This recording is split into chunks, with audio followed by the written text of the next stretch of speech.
아메리카의 울창한 밀림 속에서 8개의 세력으로 나뉘어 살아가던 평화로운 야키 부족에게는 다른 문명에서 찾아볼 수 없는 예언의 나무라는 아주 특별한 보물이 있었습니다. 예언의 나무의 껍질은 태양과 닮은 레몬과 같았고 가장 높은 가지에 달린 넓은 나뭇잎에서는 늙은 주술사의 목소리처럼 낮고 신비로운 소리가 종종 울려 퍼지곤 했습니다. 모든 야키 부족 사람들은 예언의 나무가 들려주는 말에 귀를 기울이며 삶의 길을 결정하며 살아갔습니다. 예언의 나무의 인도를 따라 평화가 이어지던 어느 날, 평소와 다른 음산한 느낌의 예언의 소리가 들려왔습니다. 불길한 소리에 달려온 야키 부족의 제사장들이 듣고 해석한 예언은 충격적이었습니다.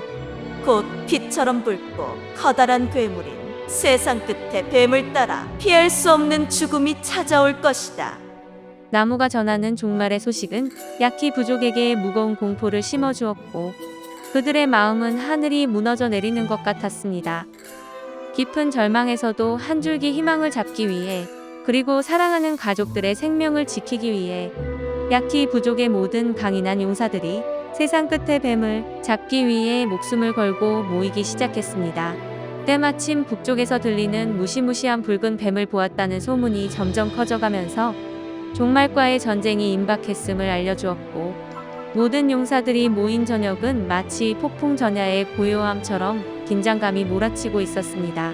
다음 날 세상 끝의 뱀을 잡기 위한 첫 번째 원정대가 북쪽으로 출발했고 생각보다 빠르게 전쟁을 시작하게 된 용사들이 화살을 쏘며 세상 끝의 뱀과 맞섰지만 그들의 화살은 철벽과 같았던 거대한 뱀의 두꺼운 핏빛 비늘을 뚫을 수 없었습니다.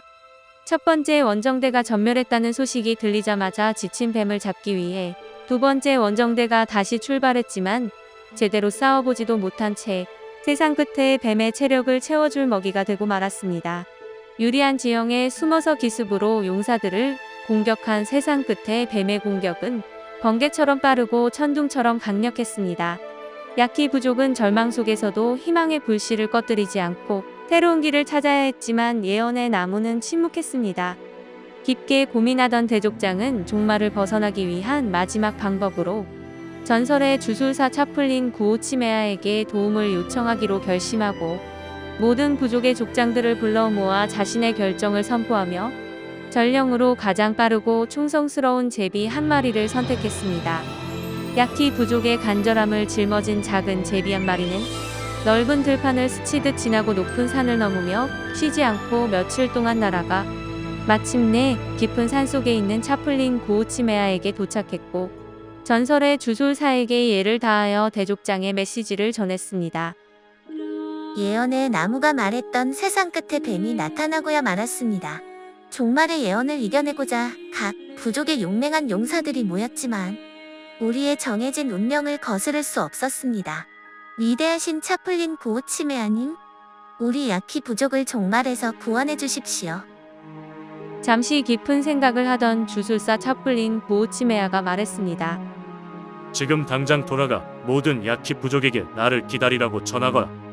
기쁜 소식을 품은 제비가 다시 하늘로 날아오르기 전 주술사 차플린 구오치메아는 발에 달고 있었던 장식용 발톱을 빼내어 발에 달더니 산을 빠르게 오르기 시작했습니다. 차플린 구오치메아의 힘찬 발돋움에 빠르게 위로 솟구치며 바람처럼 빠르게 움직였고 심지어 일반적인 속도로 며칠이나 걸리는 먼 거리를 한 걸음에 이동했습니다. 결국 차플린 구오치메아는 자신보다 먼저 출발했던 제비보다 빠르게 야키족 대족장 앞에 도착해 있었습니다. 대족장을 비롯한 야키 부족의 족장들은 차플린 구오치메아를 보고 반가움에 어쩔 줄 몰라 하며 주술사의 도착을 열렬히 환영했고 간단한 축하가 끝나자 차플린 구오치메아가 모여든 사람들에게 말했습니다. 어린 나무의 연한 나뭇가지와 어린 잎사귀를 최대한 많이 구해주시길 바랍니다. 차플린 구오치메아의 부탁을 받아들인 대족장의 명령으로 야키족 사람들이 빠르게 흩어져 연한 나뭇가지와 어린 잎사귀를 모아왔습니다. 차플린 구오치메아는 사람들에게 연한 나뭇가지와 어린 잎을 즙이 나올 때까지 찌느라고 했고 곧 많은 양의 초록색 즙이 만들어지자 큰 그릇에 즙을 담아 차플린 구오치메아에게 건네주었습니다. 즙을 바른 차플린 구오치메아의 온 몸이 완전히 초록색이 되자 초조하게 자신의 명령을 기다리는 사람들을 향해 외쳤습니다. 제가 저 나무 위에 올라가 세상 끝에 뱀을 기다릴 것이니 여러분들은 안전한 곳으로 대피하십시오.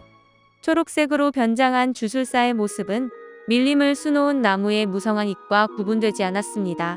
야키족의 모든 사람들이 안전한 곳으로 대피하고 얼마 지나지 않아 세상 끝에 뱀이 종말의 기운을 품고 마을로 향하고 있었습니다. 세상 끝에 뱀은 마치 불타는 듯한 붉은 비늘을 가졌고 섬뜩한 두 눈은 희생물을 찾기 위해 천천히 주변을 살피고 있었습니다. 기분 나쁜 숨소리와 함께 세상 끝에 뱀이 땅을 스치며 나아가는 소리는 마치 천둥이 울리는 듯했고 적당한 때를 기다리던 차플린 부오치메아는 나무와 하나 되어 있었습니다. 희생물 찾기에만 집중했던 세상 끝에 뱀은 나뭇가지 사이에 숨은 주술사 차플린 부오치메아의 존재를 전혀 눈치채지 못했습니다. 오랜 기다림 끝에 세상 끝에 뱀이 차플린 부오치메아의 발 아래로 미끄러지듯 지나갈 때를 맞춰 차플린 부오치메아가 번개처럼 뛰어내려 발목에 묶어둔 커다란 발톱을 휘둘러 뱀의 목을 단숨에 잘라버렸습니다. 세상 끝에 뱀의 거대한 머리는 언덕 아래로 대굴대굴 굴러떨어져 넓은 평지가 펼쳐진 먼 곳까지 가서야 겨우 멈추었습니다. 뱀의 죽음을 지켜본 용사들은 언덕에서부터 뿌려진 뱀의 피를 따라 언덕 아래로 머리를 찾기 위해 우르르 달려갔습니다. 오랜 시간을 추격한 끝에 뱀의 머리를 발견한 전사들이 뱀의 머리를 둘러싸자 세상 끝에 뱀이 힘겹게 입을 벌려 마지막 말을 전해주었습니다.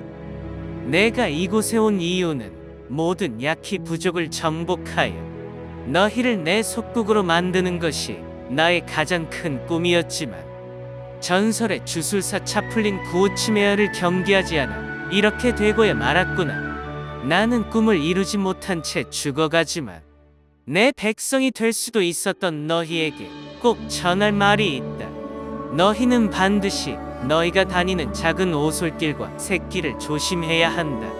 시간이 지나 내가 잊혀질 무렵 동쪽과 남쪽에서 하얀 얼굴의 사람들이 번쩍이는 무기와 천둥소리 같은 무기를 들고 그 길을 통해 너희를 공격해올 것이다.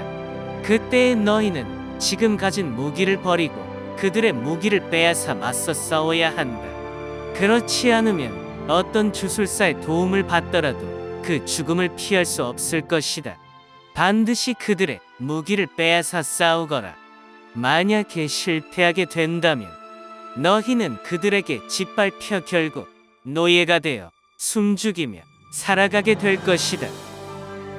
모든 말을 마친 세상 끝에 뱀의 머리는 서서히 돌로 변해버렸고 야키 부족을 위협하던 종말의 씨앗은 이제 돌덩이로 변해 더 이상 힘을 쓸 수 없게 되었습니다. 주술사 차플린 구오치메아와 용사들은 생명을 다한 뱀의 머리가 돌로 변하는 것을 보며 안도의 한숨을 내쉬었고 야키 부족 사람들은 서로를 격려하며 어떤 어려움이 닥쳐도 함께 이겨낼 수 있을 거라는 믿음을 가지게 되었답니다.